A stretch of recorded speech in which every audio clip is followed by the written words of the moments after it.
الحمدللہ رب العالمین والصلاة والسلام علی اشرف الانبیاء والمرسلین نبینا محمد وعلی آلہ واصحابہ اجمعین، اما بعد۔ ہم نے نجاستوں کے احکام اور مسائل کا آغاز کیا ہوا ہے، اور اس میں ہم تقریباً 4 کے قریب مسئلے پڑھ چکے ہیں۔ آج ہمارے پاس 5واں اور چھٹا مسئلہ ہے، جس کا تعلق نجاستوں کے احکام و مسائل سے ہے۔ یہ جو مسئلہ ہم پڑھنے جا رہے ہیں یہ تقریباً گزشتہ مسئلے سے ہی ملتا جلتا ہے، اور یہ ہے جنگلی درندوں کے جھوٹ کا حکم۔ جو جنگل کے درندے ہوتے ہیں جیسے چیتا ہے، شیر ہے، اور اسی طرح یہ ٹائیگر وغیرہ، اور یہ جتنے بھی درندے جو جنگلی ہیں، خنزیر بھی اسی میں آتا ہے، اور دیگر جو حیوانات ہیں ان کے جو بچا ہوا پانی ہے یا جھوٹ وغیرہ ہے، اس کا کیا حکم ہے۔ تو یہ مسئلہ فقہا کے درمیان اختلافی ہے، کیونکہ اس بارے میں احادیث وارد ہوئی ہیں، اگرچہ ان احادیث میں سے بعض احادیث میں کلام ہے۔ تو اس وجہ سے اس مسئلے کو بھی جاننا ضروری ہے، خصوصاً ان لوگوں کے لیے جن کے گھر جنگلوں کے قریب ہیں یا مطلب دیہاتوں میں رہتے ہیں، تو اس مسئلے کا تعلق ان لوگوں کے ساتھ زیادہ تر ہے۔ تو اس میں بھی فقہا کے 2 قول ہیں۔ پہلا قول یہ ہے کہ وہ جنگلی درندے جو کثرت سے گھروں میں یا پانی کے تالاب وغیرہ پہ آتے جاتے ہیں، ان کا جھوٹ پاک ہے، ان کا جھوٹ پاک ہے، یعنی ایسے درندے جن کا گھروں میں آنا جانا رہتا ہے۔ یہاں اس بات کی وضاحت یہ ضروری ہے، خصوصاً آپ جانتے ہیں کہ یہ شیر اور اس طرح کی جو چیزیں یہ گھروں میں نہیں آتی۔ گھروں میں زیادہ تر کون سے درندے آتے ہیں؟ مثلاً گیدڑ ہے، اسی طرح مثلاً بھیڑیا ہے، یا خنزیر بھی بسا اوقات آتا ہے، لیکن زیادہ تر نہیں۔ اسی طرح کچھ اور جنگلی جانور ہیں جو مطلب گھروں کے اندر جو تالاب بنے ہوتے ہیں، پانی کے حوض بنے ہوتے ہیں، وہاں پانی وغیرہ پینے کے لیے آتے ہیں۔ تو برتن وغیرہ بھی بسا اوقات برتن کو بھی منہ لگا جاتے ہیں۔ تو یہ اس حوالے سے یعنی انہوں نے خاص کر دیا ان جانوروں کے ساتھ جو گھروں میں آتے ہیں۔ کیوں گھروں کے اندر کثرت سے آنے جانے والوں کو کیوں خاص کیا ہے؟ کیونکہ ان کے جھوٹ کو ہم مجبوری کی صورت میں ہم ان کے جھوٹ کو پاک کہہ سکتے ہیں، مجبوری کی صورت میں۔ وہ جیسے بلی کے بارے میں اور دیگر جو مسائل ہم نے پڑھے ہیں، تو وہ بھی چونکہ گھر میں آنے جانے والیوں میں سے ہیں، تو لہٰذا انہوں نے اس مسئلے پر قیاس کرتے ہوئے خاص کر دیا جو درندے ہیں جنگلی، ان میں سے وہ جو گھروں کے اندر آتے جاتے ہیں۔ اور یہ جمہور فقہا کا یہ قول ہے کہ جنگلی وہ درندے جن کا پانی کے تالابوں میں یا گھروں میں اکثر آنا جانا ہے، ان کا جھوٹ پاک ہے۔ ان کی دلیل کیا ہے؟ ان کی 2 دلیلیں یہاں ذکر کی گئی۔ سب سے پہلے تو یہ ہے کہ ان سے برتنوں اور پانی کو بچانے میں مشقت ہے، یعنی ایسے درندوں سے جن کا اکثر حوضوں میں اور گھروں میں آنا جانا رہتا ہے، ان سے آپ برتن بچا نہیں سکتے، ان سے آپ برتنوں کو بچا نہیں سکتے، مشقت ہے۔ اور جب مشقت آتی ہے تو شریعت کے حکم میں وسعت پیدا ہو جاتی ہے۔ جہاں مشقت آتی ہے وہاں شریعت کے حکم میں وسعت اور آسانی پیدا ہو جاتی ہے، خصوصاً ان لوگوں کے لیے جو دیہاتوں، جنگلوں یا چگیوں وغیرہ میں زندگی بسر کرتے ہیں، جن کے باقاعدہ گھروں کی دیواریں نہیں ہوتی، جن کی باقاعدہ گھروں کی دیواریں نہیں ہوتی، اور جانور وغیرہ، درندے وغیرہ سیدھے ہی آ جاتے ہیں۔ مثلا گھر کے اندر نل لگا ہوا ہے، نلکا لگا ہوا ہے، اور پانی کی موٹر لگی ہوئی ہے، آگے سامنے ایک حوض بنا ہوا ہے، وہاں رات کو پتہ نہیں کیا کیا کچھ آتا ہے۔ اب وہ بچا تو نہیں سکتے، ان کی تو دیوار ہی نہیں، جن کی دیوار ہی نہیں وہ کیا کیا روکیں گے۔ اور پھر دوسری بات یہ ہے کہ ان کے لیے روزانہ گھر کے سارے برتن مانجنا اور صاف کرنا دھونا یہ بھی مشکل ہے۔ تو اب ان کو تو نہیں پتا کہ جب دیوار ہی جس گھر کی نہیں ہے، اس گھر والوں کو کیا پتا ہے کہ رات کو کیا کیا کس کس جانور نے، کس کس درندے نے آ کے برتن چاٹے ہیں، یا برتنوں کے ساتھ زبان لگائی ہے، یا کیا کیا ہے، یا پانی اس میں سے پیا ہے۔ تو لہٰذا ایک تو یہ ہے کہ اس میں مشقت ہے، اور جہاں مشقت ہوتی ہے وہاں شریعت کے حکم میں وسعت اور آسانی آ جاتی ہے۔ دوسرا یہ ہے، حضرت ابو سعید خدری رضی اللہ تعالیٰ عنہ کی حدیث ہے، وہ بیان کرتے ہیں کہ ان النبی صلی اللہ علیہ وسلم سئل عن الحیاض التي بین مکہ والمدینہ تریدها السباع والکلاب والحمر وعن الطہارۃ منها، کہ نبی کریم علیہ السلام سے ان حوضوں کے بارے میں سوال کیا گیا جو مکہ اور مدینہ کے درمیان میں واقع۔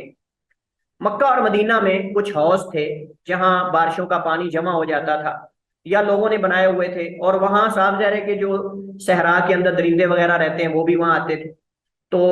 وہاں نبی علیہ الصلوۃ والسلام سے ان حوضوں کے بارے میں، ان کے پانی کی طہارت کے بارے میں سوال کیا گیا کہ کیا ان کا پانی پاک ہے، جو مکہ اور مدینہ کے راستے میں حوض وغیرہ آتے ہیں۔ حوض پانی کے جمع شدہ ذخیرے کو کہتے ہیں، حوض جہاں پانی جمع ہو جاتا ہے نا وہاں اس کو حوض کہتے ہیں۔ تو بارشوں کا پانی جہاں اکٹھا ہو جاتا ہے، یا لوگوں نے ان کے سائڈوں پہ کوئی اینٹیں وغیرہ لگا کے یا مٹی وغیرہ لگا کے بنائے ہوئے ہوں گے، تو ان کے پانی کے بارے میں سوال کیا گیا، اور ساتھ اس کی کیفیت بھی بتائی گئی کہ ان کے اندر تریدھا، ان حوضوں پہ وارد ہوتے ہیں السباع درندے، والکلاب کتے، والحمر اور گدے، وعن الطہارۃ منہا، کیا اس سے طہارت حاصل کی جا سکتی ہے ان حوضوں کے پانی سے؟ فقالا، تو اللہ کے نبی علیہ الصلوۃ والسلام نے فرمایا لہا ما حملت فی بطونہا ولنا ما غبر طہور، کہ ان کے لیے جو پیٹوں میں اٹھا کے لے جائیں، ان کے لیے جو وہ اپنے پیٹوں میں اٹھا کے لے جائیں، والا نہ ما غبر طہور، اور ہمارے لیے جو بچ گیا ہے وہ پاک ہے، ہمارے لیے جو بچ گیا ہے، یعنی وہ جو لے جاتے ہیں پی کر وہ تو لے گئے ساتھ، باقی جو پانی چھوڑ گئے ہیں وہ ہمارے لیے پاک ہے۔ مطلب اتنے بڑے بڑے حوض ہیں، اس پہ اگر کوئی درندہ منہ ڈال بھی جاتا ہے تو وہ سارے حوض کو تو نجس تھوڑا ہی کرے گا، مطلب یہ ہے کہ اس پہ اثر انداز نہیں ہوگا۔ حدیث یہ سنن ابن ماجہ میں، لیکن حدیث ضعیف ہے، حدیث یہ ضعیف ہے، اس کی سند میں کلام ہے۔ دوسرا قول یہ ہے کہ درندوں کا جھوٹ نجس ہے، یہ بعض علماء کا قول ہے، یہ بعض علماء کا ہے، یعنی جمہور میں سے بعض علماء کا موقف ہے، اور بعض کا مطلب یہ ہے کہ بعض شافیوں میں سے، بعض مالکیوں میں سے، بعض حنابلہ میں سے، یعنی بعض چند ایک کا موقف ہے، باقی اکثر جو ہیں وہ پہلے قول کے ساتھ ہیں۔ ان کی دلیل کیا ہے؟ ان کی دلیل حضرت عبداللہ ابن عمر رضی اللہ تعالیٰ عنہما کی حدیث ہے، وہ فرماتے ہیں سمیعت رسول اللہ صلی اللہ علیہ وسلم وہو یسأل عن الماء، میں نے سنا اللہ کے نبی علیہ السلام سے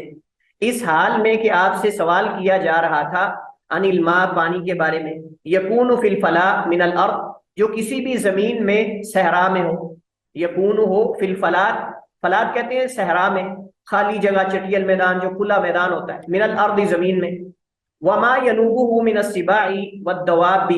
اور جو اس پر آتے جاتے ہیں، وارد ہوتے ہیں درندے اور چوپائے، یعنی وہ پانی صحرا میں ہو، زمین میں، کھلی زمین میں، اور وہاں درندے بھی آتے ہوں، چوپائے وغیرہ، گدے وغیرہ، یہ بھی چیزیں آتی ہوں، تو کیا وہ پاک ہے کہ نہیں؟ قالا، تو فرماتے ہیں فقال رسول اللہ صلی اللہ علیہ وسلم، تو نبی علیہ السلام نے فرمایا اذا کان الماء قلتین لم يحمل الخبث، جب پانی دو قلے ہو تو وہ نجاست کو نہیں اٹھاتا، لم يحمل، نہیں وہ اٹھاتا، الخبث، نجاست کو، مطلب یہ ہے کہ جب اتنی مقدار میں پانی ہو تو غالباً اس پہ نجاست اثر انداز نہیں ہوتی۔ اور یہ مسئلہ پیچھے ہم پڑھ آئے ہیں کہ پانی جب کثیر مقدار میں ہو تو یہ معمولی جانوروں کا، درندوں کا پانی پی جانا وہاں سے، یہ اس پہ اثر انداز نہیں ہوتا، پانی وہ پاک ہی رہتا ہے، یہ اصل مقصود تھا۔ تو پانی صاف ظاہر ہے کہ حوضوں کے بارے میں سوال ہو رہا تھا، اور پانی کثیر مقدار میں ہو تو کوئی درندہ اگر اس سے منہ ڈال کے پی بھی جاتا ہے تو وہ پورا حوض تو نجس نہیں کرے گا، اس مناسبت سے یہ سوال تھا، اور اسی مناسبت سے نبی علیہ السلام نے جواب دیا ہے، اور یہ حدیث سنن نبی داؤد، ترمذی، نسائی اور ابن ماجہ وغیرہ میں حدیث یہ صحیح ہے، حدیث یہ صحیح ہے، اور اس سے استدلال اس اعتبار سے کیا گیا ہے کہ اگر درندوں کا جھوٹ یا بچا ہوا پانی نجس نہ ہوتا تو آپ صلی اللہ علیہ وسلم صرف اتنا فرما دیتے کہ وہ پانی تو نجس ہی نہیں ہوتا، لیکن آپ صلی اللہ علیہ وسلم نے فرمایا کہ جب وہ دو کلے ہو تو خباثت کو نہیں اٹھاتا، یعنی اس پہ نجاست اثر انداز نہیں ہوتی، مطلب اگر دو کلوں سے کم ہو تو نجس ہو جاتا ہے۔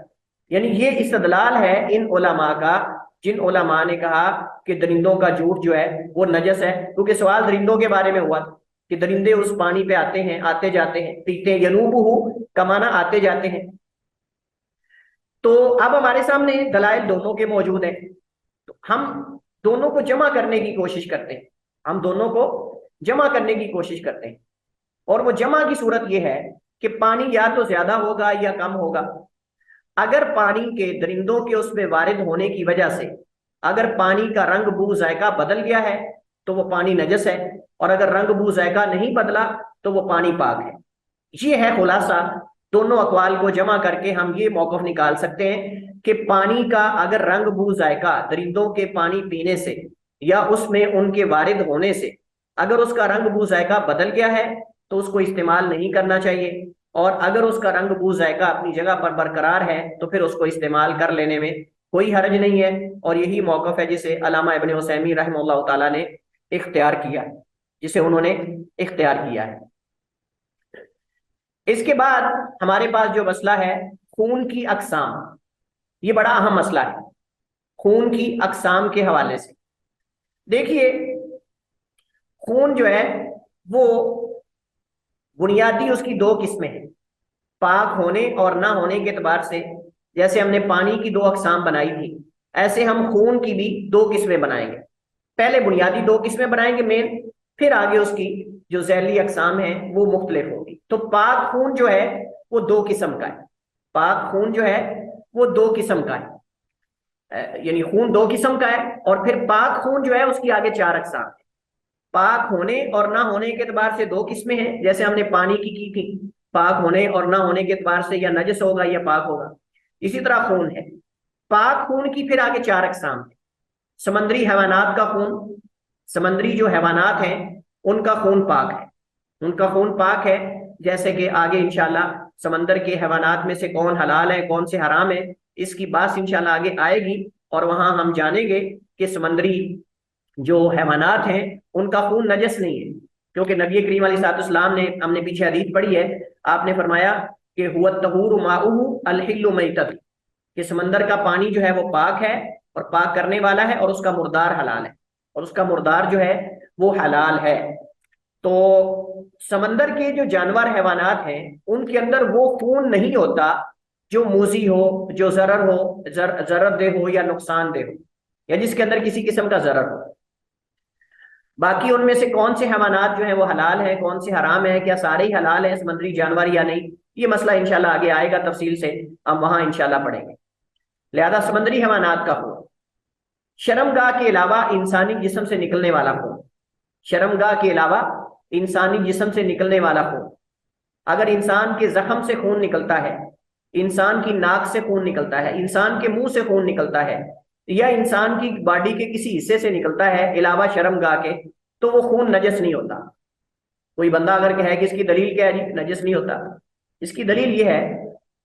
کہ نبی کریم علیہ الصلوۃ والسلام کے زمانے میں ایک صحابی جو ہے وہ نماز پہرا دے رہے تھے اور ایک نماز پڑھ رہے تھے، تو دشمن نے ایک تیر چلایا، انہوں نے پہرا مطلب نماز جاری رکھی، دوسرا تیر لگا، تیسرا تیر لگا، تین تیر لگے، لیکن انہوں نے نماز جاری رکھی۔ اور آپ جانتے ہیں کہ جب تیر لگتا ہے تو خون بہتا رہتا ہے، خون جو ہے وہ بہتا رہتا ہے، لیکن اس کو نبی علیہ الصلوۃ والسلام نے نماز دہرانے کا حکم نہیں دیا۔ اسی طرح صحابہ کرام زخموں کے اندر نمازیں پڑھتے تھے، زخموں کے اندر نمازیں پڑھتے تھے، اور کسی کو نبی علیہ الصلوۃ والسلام نے یہ نہیں کہا کہ تمہارا جو زخموں سے خون نکلتا ہے وہ نجس ہے۔ تیسری بات یہ ہے کہ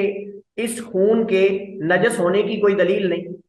اس خون کے نجس ہونے کی کوئی دلیل نہیں، چیزوں میں اصل پاک ہونا ہے الا کہ ان کے نجس ہونے کی دلیل آ جائے، تو لہٰذا کہیں بھی ذکر نہیں ہے کہ خون انسان کے بدن سے نکلنے والا نجس ہوتا ہے، کہیں بھی اس کی کوئی دلیل نہیں، اس کی کوئی دلیل نہیں ہے۔ اچھا، اس کے بعد ہے حشرات، یعنی مکھی اور مچھر وغیرہ سے نکلنے والا خون،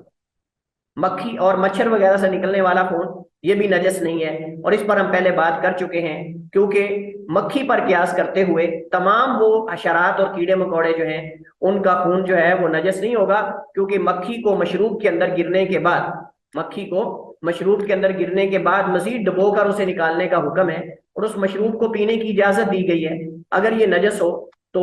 پھر اس کو پینے کی اجازت نہ ہوتی۔ تو اسی طرح مچھر وغیرہ ہے، انسان کے بسا اوقات نماز کے دوران بھی آ کر بیٹھ جاتا ہے اور انسان اس کو بسا اوقات مار دیتا ہے یا اس کا خون لگ جاتا ہے، تو یہ نجس نہیں ہے۔ اس طرح دیگر جو حشرات کیڑے مکوڑے ہیں جن کے اندر بہنے والا خون نہیں ہوتا، وہ خون جو ہے وہ نجس نہیں ہے۔ حلال جانوروں کو ذبح کرنے کے بعد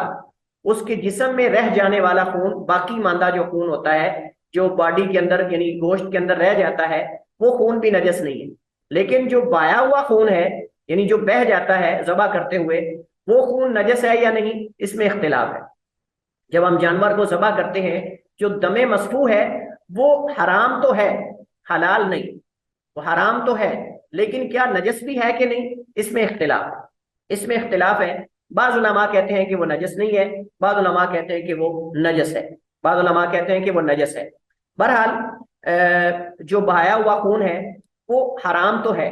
جو دم مسفوح ہوتا ہے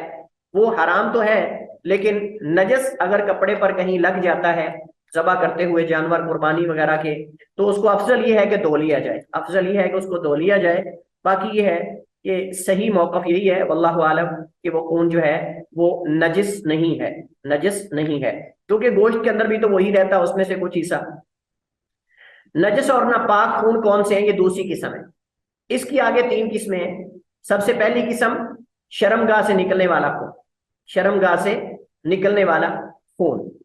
جیسا کہ حیض، استحاضہ، نفاس اور فاسد بیماری وغیرہ کا خون جو نکلتا ہے شرمگاہ سے۔ البتہ یہ ایک الگ مسئلہ ہے کہ نفاس جو استحاضہ کا خون ہے اس کے بارے میں بعض علماء نے، چونکہ دلیل موجود ہے حدیث میں، جب انشاءاللہ ہم حیض اور استحاضہ کے مسائل پڑھیں گے تو وہاں انشاءاللہ یہ مسئلہ تفصیل کے ساتھ آئے گا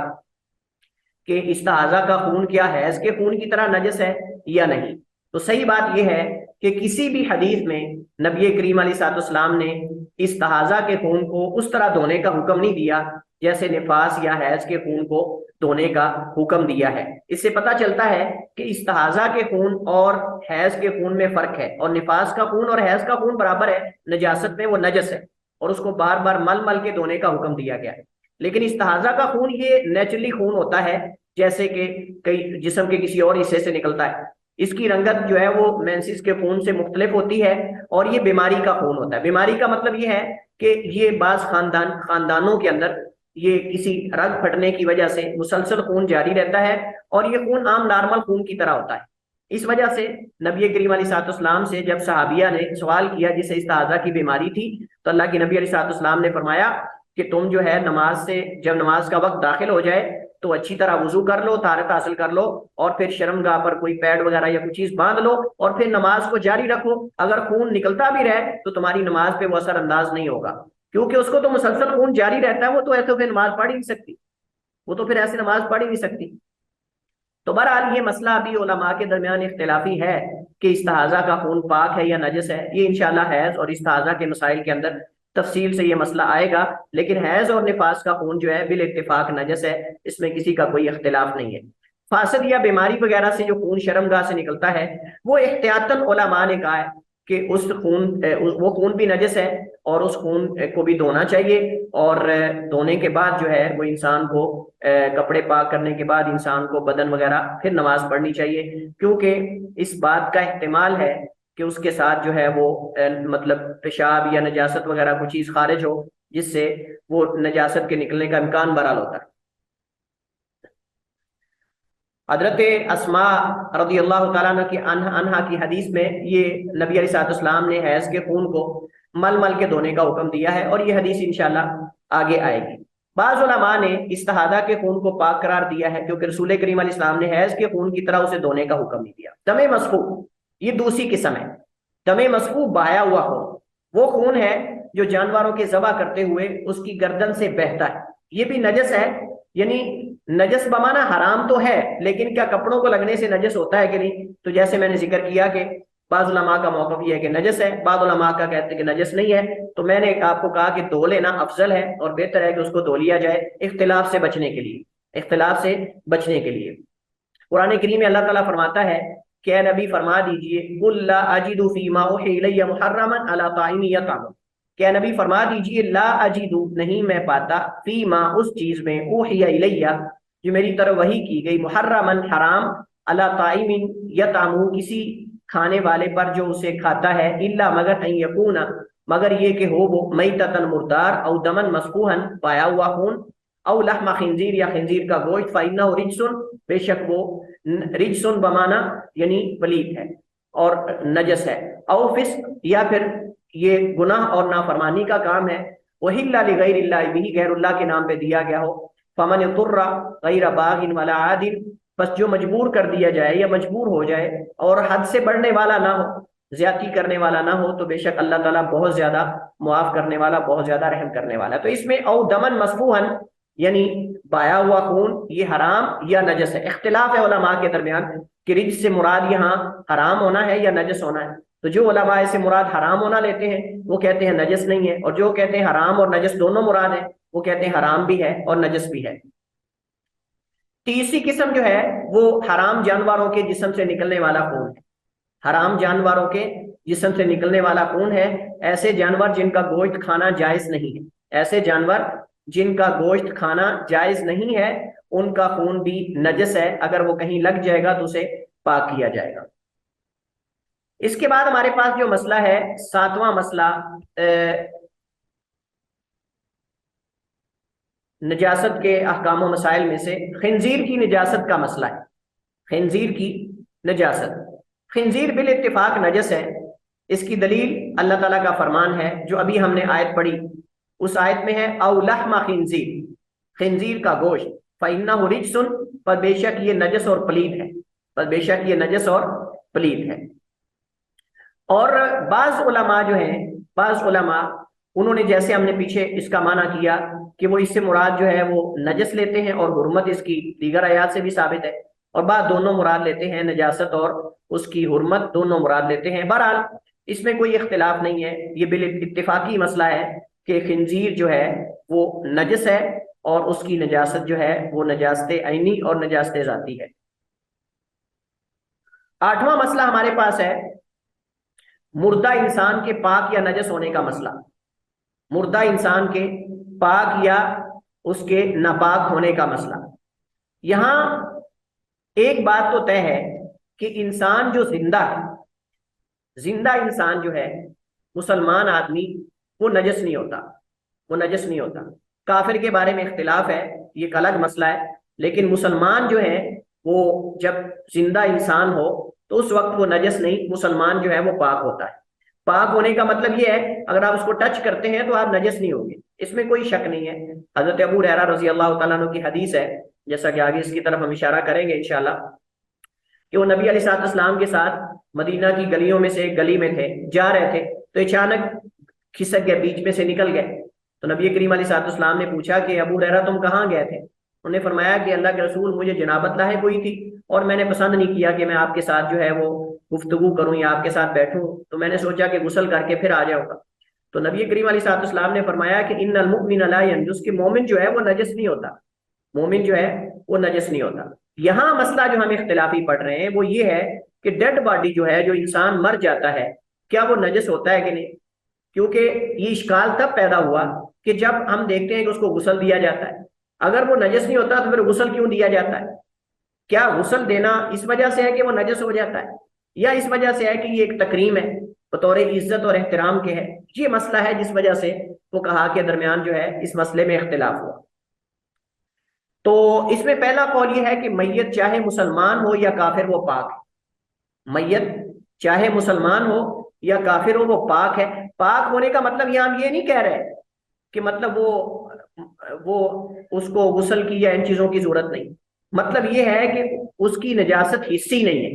اس کی نجاست حسی نہیں ہے محسوس کی جانے والی کہ آپ اس کو ہاتھ لگائیں تو آپ نجس ہو جائیں۔ یہ جمہور فقہاء کا قول ہے۔ ان کے ہاں مشرکین اور کفار کی نجاست نجاست مانوی ہے، یعنی مانوی کا مطلب غیر حسی، جس کو محسوس نہ کیا جاتا، مطلب کہ ان سے نفرت کی جانی چاہیے، ان سے بغض رکھنا چاہیے، شرک اور کفر سے دور رہنا چاہیے، یہ اصل مقصود ہے۔ یہ نہیں ہے کہ آپ اگر کسی مشرک کو ہاتھ لگا دیتے ہیں تو آپ کا ہاتھ جو ہے وہ نجس ہو جائے گا، یہ نہیں ہے۔ یہ اصل میں مقصود ہے غیر حسی ہونے کا، مطلب حکمن نجس ہے،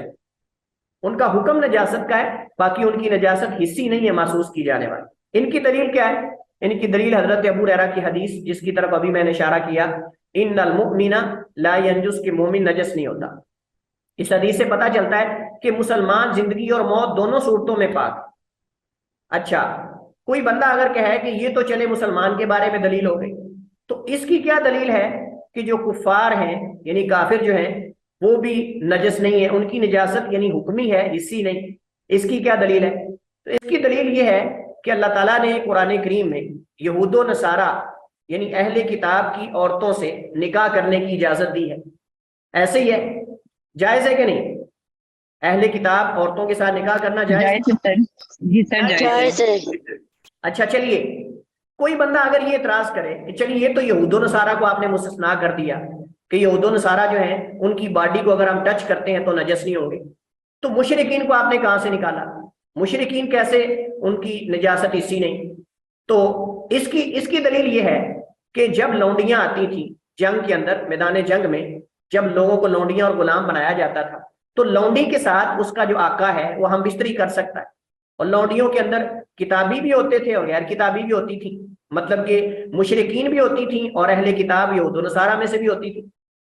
تو ان کے ساتھ ہم بستری کی اجازت ہے۔ تو اگر ان کی نجاست محسوس کی جانے والی ہو، یعنی اس طرح کی ہو کہ ٹچ کرنے سے بندہ نجس ہو جائے، تو پھر تو ان کے ساتھ ہم بستری کرنے کی اجازت ہی نہ ہوتی۔ اب بات سمجھ رہے ہیں نا، میرے ساتھ ساتھ چل رہے ہیں؟ جی سر، جی جی۔ تو اس مسئلے کے لیے اس مسئلے کو سمجھنا ضروری ہے۔ تو جب اللہ تعالیٰ نے اہل کتاب یعنی یہود و نصارہ کی عورتوں کے ساتھ، یہاں ایک بات بڑی قابل توجہ ہے کہ کوئی کرسچن، یہودی یا عیسائی مرد مسلمان خاتون سے نکاح نہیں کر سکتا، یہ بات ذہن میں رہے۔ کوئی عیسائی مرد یا یہودی مرد مسلمان عورت سے نکاح نہیں کر سکتا۔ کیوں؟ الاسلام یعلو ولا یعلی علیہ، اسلام بلندی پہ ہے نہ کہ اسلام مغلوب ہے، اسلام ہمیشہ غالب ہے۔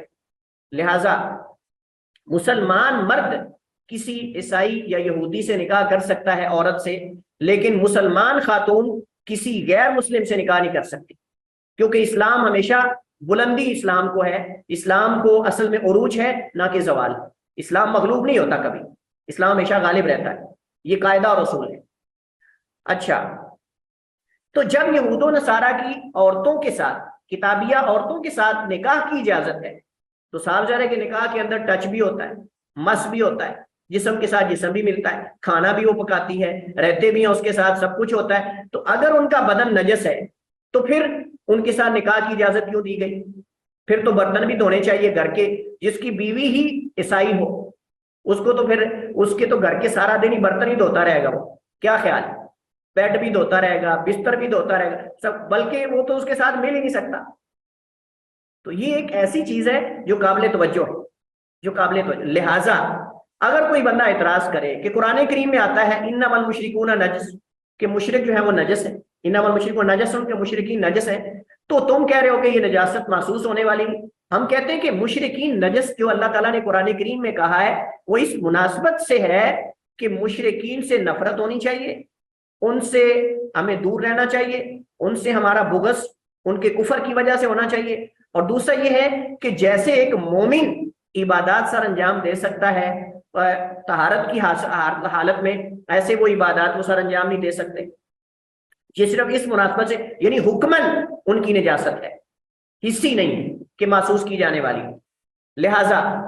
اہل کتاب کی نجاست کو ہم نے نکال دیا اس اعتبار سے کہ یہود و نصارہ کے ساتھ نکاح کی اجازت ہے، لہذا ان کی نجاست جو ہے وہ حکمی ہے نہ کہ حصی ہے۔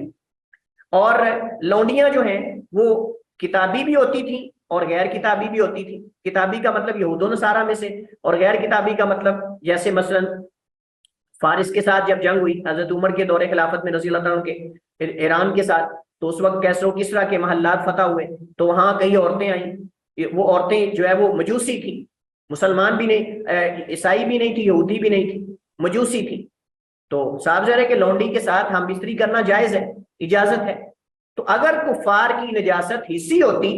تو اجازت نہ ملتی کبھی بھی ہم بستری کرنے کی۔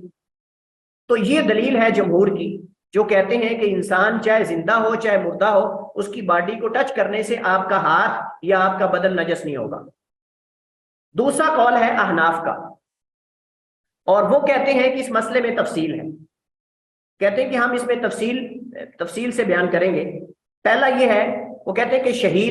شہید بالاتفاق پاک ہے۔ احناف کے ہاں شہید بالاتفاق پاک ہے، چاہے وہ زندہ ہے، شہید تو شہید ہی ہوتا ہے، یعنی شہید مراد یہ ہے کہ جب مومن اللہ کی راہ میں شہید ہو جاتا ہے تو بالاتفاق پاک ہے، اس میں کوئی اختلاف نہیں، اس میں کوئی اختلاف۔ کیوں؟ وہ کہتے ہیں کہ شہید کو غسل نہیں دیا جاتا، شہید کو غسل نہیں دیا جاتا۔ اس کا مطلب یہ ہے کہ غسل اس وجہ سے نہیں دیا جاتا کیونکہ وہ نجس نہیں۔ اچھا جی، تو مومن کہتے ہیں کہ مومن نجس ہے مرنے کے بعد جب کوئی انسان، اور اسی وجہ سے آپ جانتے ہیں، شاید آپ نے مسئلہ سنا ہو کہ احناف کے ہاں میت کو بوسہ دینا جائز نہیں، احناف کے ہاں میت کو بوسہ دینا جائز نہیں ہے۔ کیوں؟ کیونکہ ان کے ہاں وہ اب نجس ہو چکا۔ ہم کہتے ہیں کہ کیا خیال ہے تمہارا اس حدیث کے بارے میں جو صحیح بخاری اور صحیح مسلم میں ہے کہ جب نبی کریم علیہ السلام کی وفات ہوئی، حضرت ابوبکر صدیق رضی اللہ تعالی عنہ جو اللہ کے نبی علیہ السلام کے یار غار ہیں اور خلیفہ ہیں سب سے پہلے، وہ اوالی نامی جگہ جو ہے قباء والی سائڈ پہ گئے ہوئے تھے. ان کو پتا چلا کہ اللہ کے نبی علیہ السلام کی وفات ہو گئی ہے، تو سیدھا حجرہ عائشہ میں داخل ہوئے اور نبی علیہ السلام پر ایک چادر ڈالی ہوئی تھی، تو اس چادر کو نبی علیہ السلام کے چہرے سے ہٹایا اور آپ صلی اللہ علیہ وسلم کی پیشانی پر بوسہ دیا. حضرت ابوبکر صدیق نے آپ کی پیشانی پر بوسہ دیا اور فرمایا طب تحین و میتن یا رسول اللہ، طب تحین و میتن یا رسول اللہ، اے اللہ کے رسول آپ کی زندگی اور آپ کی وفات دونوں پاکیزہ، اور آپ کی پیشانی پر بوسہ دیا. اسی طرح نبی کریم علیہ السلام سے ثابت ہے کہ اللہ کے نبی علیہ السلام نے اپنے کئی صحابہ کو وفات کے بعد بوسہ دیا ہے، اپنے بیٹے ابراہیم کو آپ نے بوسہ دیا ہے، اور کئی واقعات ہمیں ملتے ہیں، کئی صحابہ کے بارے میں واقعات ملتے ہیں کہ انہوں نے دیگر صحابہ کو بوسہ دیا وفات کے بعد. تو ان ساری روایات کو ہم کس پلڑے میں ڈالیں گے؟ تو بہرحال ہم تو یہاں صرف ان کی دلیل دیکھ رہے ہیں نا. تو کہتے ہیں کہ مومن غسل دینے سے پہلے وہ نجس ہے لیکن غسل دینے کے بعد پاک ہے. اچھا جی تمہیں کیسے پتا چلا؟ کہتے ہیں غسل دیا اس وجہ سے جاتا ہے کہ وہ پہلے نجس تھا، اب چونکہ غسل دے دیا وہ پاک ہو گیا. تو نبی کریم علیہ السلام کو حضرت ابوبکر صدیق نے جب بوسہ دیا تو وہ تبھی وفات ہوئی تھی، ابھی تو غسل دیا ہی نہیں گیا تھا، جیسے کہ حدیث میں وضاحت موجود ہے. اس طرح نبی علیہ السلام نے کئی صحابہ کو بوسہ دیا وفات کے بعد. اچھا تیسرا یہ ہے، کہتے ہیں کہ کافر مر جانے کے بعد نجس ہے چاہے اسے غسل ہی کیوں نہ دے دیا جائے. تو کہتے ہیں کافر ہر حال میں نجس ہے، لیکن مومن جو ہے غسل سے پہلے نجس ہے اور غسل کے بعد پاک ہو گیا. ان کے یہ تین جو ہیں وہ دلائل، یعنی یہ ایک آپ سمجھ لیں کہ ان کی عقلی دلائل ہیں. قرآن کریم سے انہوں نے دلیل عمومی قرآن کی آیت، یہ دو چیزیں پیش کی ہیں، دو آیات کا حصہ. اللہ تعالیٰ قرآن کریم میں فرماتا ہے حرمت علیکم المیتہ، حرمت علیکم المیتہ کہ تمہارے اوپر حرام کر دیا گیا ہے المیتۃ مردار. کہتے ہیں کہ مردار عام ہے، اس کے اندر چاہے کوئی انسان ہے چاہے کوئی اس کے اندر حیوان ہے، کوئی بھی ہے وہ حرام ہے. کہتے ہیں حرام یہاں بمانا ناپاک اور نجس ہے. ہم کہتے ہیں کہ یہ بات درست نہیں، کیونکہ آیت کا سیاق و سباق اس بات پہ دلالت کرتا ہے کہ یہاں کھانے پینے سے چیزوں کا تعلق ہے. یہاں تو ان چیزوں کا ذکر ہو رہا ہے جو حرام ہے، اور حرام حلال کا تعلق جو ہے وہ نجس پاک کے ساتھ نہیں ہوتا، حرام حلال کا تعلق تو کھانے نہ کھانے کے ساتھ ہوتا ہے. لہذا یہاں تو یہ بتایا جا رہا ہے کہ حلال جانوروں میں سے جو اپنی طبی موت مر جائیں، یعنی ذبح کرنے سے پہلے مر جائیں، اور ان کو سورہ مائدہ کے اندر ذکر کیا گیا ہے، سورہ مائدہ میں ان کی تفصیل ذکر کی گئی ہے، المنخنقۃ الموقوذۃ والمتردیۃ والنطیحۃ وما اکل السبع الا ما ذکیتم. یہ ساری مردار کی قسمیں، وہ جانور حلال جو گلا گھٹنے سے مر جائے، سینگ مارنے سے مر جائے، اونچی جگہ سے گر کے مر جائے، دیوار کے نیچے آ کے مر جائے، مثلا درندے اس کو چیر پھاڑ جائیں، یہ مردار ہے. جو طبی موت مر جائے جانور، حلال جانوروں میں سے وہ جانور جو طبی موت مر جائیں، جن کو ذبح نہ کیا گیا، وہ مردار ہے. اور اس آیت سے تو وہ مراد ہے، نہ کہ اس سے مراد انسان ہے، نہ اس سے مراد جو ہے وہ مطلب انسان کافر یا مسلمان مراد ہے. یہاں تو آیت کا سیاق ہی اور چیز کی طرف اشارہ کر رہا ہے. بہرحال یہ دوسرے فریق نے اس کا جواب دیا ہے جو انہوں نے اس آیت سے استدلال کیا. دوسری ان کی آیت جس سے استدلال کر رہے ہیں، یعنی ان کا استدلال آیت سے، وہ اللہ تعالیٰ کا فرمان ہے انما المشرکون نجس، کہ مشرکین جو ہے وہ نجس اور ناپاک ہیں. لیکن ہم نے کہا کہ یہاں اصل میں اس کا جواب یہ دیا گیا کہ ان کی نجاست حکمی ہے نہ کہ حسی ہے. یعنی حکمن جیسے ہم کہتے ہیں کہ جی اس بندے کا وضو ٹوٹ گیا ہے، اب یہ بندہ ناپاک ہو گیا، تو کیا خیال ہے تمہارا جب ہم کہتے ہیں کہ یہ بندے کا وضو ٹوٹ گیا ناپاک ہے، تو کیا اس کو ہاتھ لگانے سے آپ ناپاک ہو جائیں گے؟ یہ تو کوئی بھی نہیں کہتا، یہ تو کوئی بھی نہیں کہتا. تو لہذا حکمن یعنی اب وہ نماز نہیں پڑھ سکتا، یہ مطلب ہے حکمن کا، یعنی اب وہ نماز نہیں پڑھ سکتا. باقی یہ ہے کہ وہ پاک ہے. پاک کا مطلب یہ ہے کہ اس کو ٹچ کرنے سے تو آپ ناپاک نہیں ہو جائیں گے، نہ اس کے کپڑے ناپاک ہوئے ہیں، نہ اس کا بدن ناپاک ہوا ہے اگر اس کا وضو ٹوٹا ہے تو، مثلا ہوا خارج ہونے سے یا کوئی بھی مثلا کسی طریقے سے. تو بہرحال انہوں نے اس سے مراد نجاست حسی لی ہے، جبکہ جمہور علماء نے اس سے مراد نجاست حکمی لی ہے کہ وہ حکمن نجس ہے مشرکین، نہ کہ حسن محسوس کیے جانے ان کی نجاست ایسی نہیں ہے. اس کا جواب یہ دیا کہ نجاست سے مراد نجاست مانوی ہے. اسی ہوتی تو پھر کتابی عورتوں سے نکاح ہرگز بھی جائز نہ ہوتا. تیسرا یہ ہے کہ مسلمان مرنے کے بعد ناپاک ہو جاتا ہے، اس لیے ہی اسے غسل دیا جاتا ہے۔ یہ پہلے اس کی طرف اشارہ ہو گیا ہے کہ غسل دینے کی وجہ یہ ہے کہ وہ نجس اور ناپاک ہو جاتا ہے، لیکن اس کا جواب یہ دیا گیا ہے کہ وہ جو چیز نجس ہوتی ہے نا، جو چیز نجس ہوتی ہے نا، اس کو 100 دفعہ بھی آپ غسل دے لیں وہ پاک نہیں ہوتی۔ یہ بات ذہن میں رکھیں۔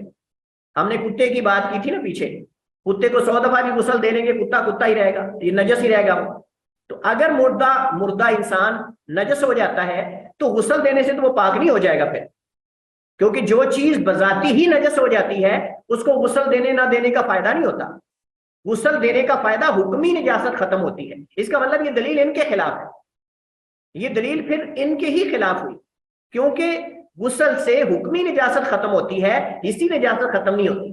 آپ بھی یہ جانتے ہیں۔ لہٰذا اگر تمہارے نزدیک وہ نجاست حکمی ہے تو پھر تو ٹھیک ہے، ختم ہوگی، لیکن تم اس سے مراد نجاست اسی لے رہے ہو اور اس وجہ سے بوسہ لینے کو بھی جائز نہیں سمجھتے میت کا، تو اس مناسبت سے پھر تو 100 دفعہ بھی غسل دے لیں تو وہ پاک نہیں ہونا چاہیے۔ تو اس مسئلے میں راجح موقف وہی ہے جو جمہور علماء کا ہے، اور وہ یہ ہے کہ کفار اور مشرکین کی جو نجاست ہے یہ نجاست حکمی ہے، یہ نجاست حسی نہیں۔ انسان زندہ ہو یا مردہ ہو، اس کو ٹچ کرنے سے یا اس کو چھونے سے کوئی چیز نجس نہیں ہو جاتی، وہ صرف حکمن نجس ہوا ہے۔ اور باقی رہی بات کہ مسلمان کو غسل کیوں دیا جاتا ہے، تو مسلمان کو غسل تکریم کی وجہ سے، عزت کی وجہ سے، تکریم کی وجہ سے، اس وجہ سے کافر کو غسل نہیں دیا جاتا، اس وجہ سے کافر کو غسل نہیں دیا جاتا۔ اور باقی شہید جو ہے اس کو غسل کیوں نہیں دیا جاتا، باقی یہ کہنا کہ شہید کو کیوں نہیں غسل دیا جاتا، یہ سوال آپ سے، آپ بتائیے جی۔ کیونکہ ہاں جی شیخ صاحب، مرنے سے پہلے بھی اس کا جو جسم ہوتا ہے وہ یعنی وہ تکریم والا ہی نہیں، تب یہ اس تو لیے کہ وہ قیامت کے دن بھی ویسے ہی اٹھے گا، اس لیے کیونکہ قرآن شریف نے کہا کہ ان کو مردہ نہ کہے، ان کو زندہ کہے، میرا خیال سے اس لیے۔ پر میرا خیال یہ ہے کہ وہ قیامت کے دن اس طرح سے اٹھے گا اس حالت میں، اس لیے کس حالت میں؟ مطلب وہ جیسے وہ جنگ یا جہاد کی وہ ہوا ہے اس کی ڈیتھ، اسی کنڈیشن میں اٹھے گا جیسے احرام والے جو ہیں وہ جواب آپ کا قریب قریب ہے، لیکن اس کو واضح نہیں کر رہے آپ۔ سب جیسے احرام والے جو ہے وہ مطلب اس حالت میں اٹھیں گے تو یہ بھی اپنی شہادت کی اس میں اٹھے گا جنگ کرتے ہوئے، اس مطلب اپنی اس طرح آپ اس کو کلیئر کر دیں پلیز۔ دیکھیے حدیث میں آتا ہے، صحیح بخاری میں حدیث ہے، دیگر کتب حدیث میں نبی کریم علیہ الصلوۃ والسلام نے فرمایا کہ شہید جب قیامت کو اٹھے گا تو اس کے خون کا رنگ جو ہے، خون کا رنگ تو خون کا ہی ہوگا، لیکن اس کی خوشبو عنبر اور کستوری کی ہوگی، اس کی خوشبو جو ہے وہ عنبر اور کستوری کی ہوگی، یعنی اس حال میں اٹھے گا کہ اس کا خون بہ رہا ہوگا، جیسے دنیا کے اندر اس کو شہید کیا گیا اسی حالت میں، لیکن اس کی رنگت خون کی ہوگی اور اس کی خوشبو جو ہے وہ عنبر اور کستوری کی ہوگی، یہ حدیث میں ہے۔ تو اس مناسبت سے اس کے ساتھ اس خون کو باقی رکھا گیا تاکہ یہ جو اللہ اس کے رسول کی اطاعت میں اس نے اپنی جان قربان کی ہے، اس اطاعت اور اس عبادت کا اثر باقی رہے، اس اطاعت اور اس عبادت کا اثر باقی رہے۔ اگر غسل دے دیا جائے تو وہ اطاعت کا اثر ختم ہو جائے، اگر غسل دے دیا جائے تو اس نیکی اور عبادت کا اثر ختم ہو جاتا ہے۔ تو اس شہادت کی یہ ایک اجر ہے نا، عمل ہے، اس عمل کے، اس عبادت کا جو اجر اور اثر ہے اس کو باقی رکھنے کے لیے اس کو غسل نہیں دیا جاتا۔ سوال پھر یہ ہے، سوال یہ ہے کہ نبی کریم علیہ الصلوۃ والسلام نے مارکے کے علاوہ اور بھی کچھ لوگوں کو شہید کہا ہے، کیا ان کو بھی غسل دینا چاہیے کہ نہیں؟ جی نہیں سر، یہاں پہ قتال فی سبیل اللہ کی بات خاص نہیں، اسلام نے فرمایا کہ پیٹ کی بیماری میں، جو پیٹ کی بیماری سے فوت ہو جائے وہ بھی شہید ہے، جو ڈوب کر مر جائے، غرق ہو جائے وہ بھی شہید ہے، جو دیوار کے نیچے آ کر مر جائے وہ بھی شہید ہے، جو عورت نفاس میں یعنی ولادت کے دوران مر جائے بچے کی وہ بھی شہید ہے۔ اس طرح نبی کریم علیہ الصلوۃ والسلام نے ذات الجنب ایک بیماری ہے، اس بیماری بعض علماء اس کو کینسر کی بیماری لیتے ہیں، بعض علماء اور بیماری اس سے مراد لیتے ہیں، اس میں فوت ہونے والا وہ آدمی بھی شہید ہے، اور طاعون کی بیماری میں مرنے والا وہ بھی شہید ہے۔ تو کیا خیال ہے، اس کو پھر غسل دینا چاہیے کہ نہیں؟ سر اصل میں ان کا اجر جو ہے نا وہ شہید والا ہوگا، اور یہ قتال فی سبیل اللہ کے ساتھ خاص ہے، ان کو اس کے برابر اجر دیا جائے گا۔ جی جی تو ان استاد شہداء میں اور اس میں فرق ہے، ان شہداء میں اور اس میں فرق ہے۔ شہید جو مارکے میں ہوتا ہے اس کے احکامات مختلف ہیں، اور جو شہید جن کو حدیث میں قرار دیا گیا غیر مارکے کے، ان کے احکامات مختلف ہیں۔ اس وجہ سے حضرت عمر بن خطاب رضی اللہ تعالی عنہ، حالانکہ وہ بھی شہید ہوئے ہیں اور اللہ کی راہ میں شہید ہوئے ہیں، لیکن میدان جنگ میں نہیں ہوئے، مسجد کے اندر ان کو شہید کیا گیا۔ اس وجہ سے ان کو غسل بھی دیا گیا، ان کو کفن بھی دیا گیا، اور ان کی نماز جنازہ بھی پڑھائی گئی، اور ان کو دفن بھی کیا گیا۔ لیکن جو مارکے میں شہید ہوتا ہے اس کو آپ جانتے ہیں کہ اسی کے لباس کے اندر دفن کر دیا جاتا ہے، اور اس کو غسل نہیں دیا جاتا، اور نماز جنازہ پڑھی جائے گی کہ نہیں یہ ایک اختلافی مسئلہ ہے، یعنی اس سے مختلف ہے۔ باقی یہ ہے کہ غسل دینے کا مسئلہ اور کئی احکامات جو ہیں وہ ان دونوں شہداء میں مختلف ہیں۔ تو ہمارا جو موضوع جہاں سے ہم نے بات شروع کی تھی وہ یہ تھا کہ جو مومن کو غسل دیا جاتا ہے وہ اس وجہ سے نہیں ہے کہ وہ نجس ہو گیا ہے لہٰذا اب اس کو پاک کرنے کے لیے غسل دے رہے ہیں، بلکہ یہ مومن کی تعظیم کے لیے ہے، توقیر کے لیے ہے، اور دوسرا یہ ہے کہ اس سے اگر کوئی حکمی نجاست اس پر ہے تو وہ زائل ہو جائے۔ حکمی کا مطلب کیا ہے؟ حکمی کا مطلب یہی ہے، جیسے ہم نے کہا کہ اگر اس پر کوئی غسل جنابت یا کوئی ایسی چیز ہے تو تاکہ وہ کلیئر ہو جائے مثلا، تو یہ اس وجہ سے، نہ کہ اس وجہ سے کہ وہ نجس ہو گیا ہے۔ تو باقی شہید کو اس وجہ سے غسل نہیں دیا جاتا کہ وہ پاک ہے، تو مومن بھی تو پاک ہی ہے جیسے وہ پاک ہے، لیکن وہ اس وجہ سے کہ اس کی عبادت کا اثر ختم نہ ہو جائے، شہادت کا اثر جو ہے وہ نشان خون، چونکہ قیامت کو اسی حال میں اٹھایا جائے گا، اور یہ خون کی رنگت تو خون کی ہوگی لیکن اس کی خوشبو جو ہے وہ عنبر اور کستوری کی ہوگی، تو اس مناسبت سے وہ اس کو غسل نہیں ہم دیتے۔ تو راجح موقف آپ کو سمجھ آ گیا اس مسئلے کے اندر کہ انسان زندہ ہو یا مردہ ہو اس کی نجاست حصی نہیں ہے، بلکہ اس کی نجاست اگر وہ کافر یا مشرک ہے تو وہ حکمی ہے، وہ حصی نہیں ہے۔ باقی مومن ہر حال میں پاک ہے، وہ یعنی پاک ہونے کا مطلب یہ ہے کہ وہ نجس نہیں ہے، چاہے وہ زندہ ہو چاہے وہ فوت ہو جائے۔ واللہ تعالی اعلم واحکم، وصلی اللہ وسلم علی نبینا محمد وعلی آلہ وصحبہ وسلم۔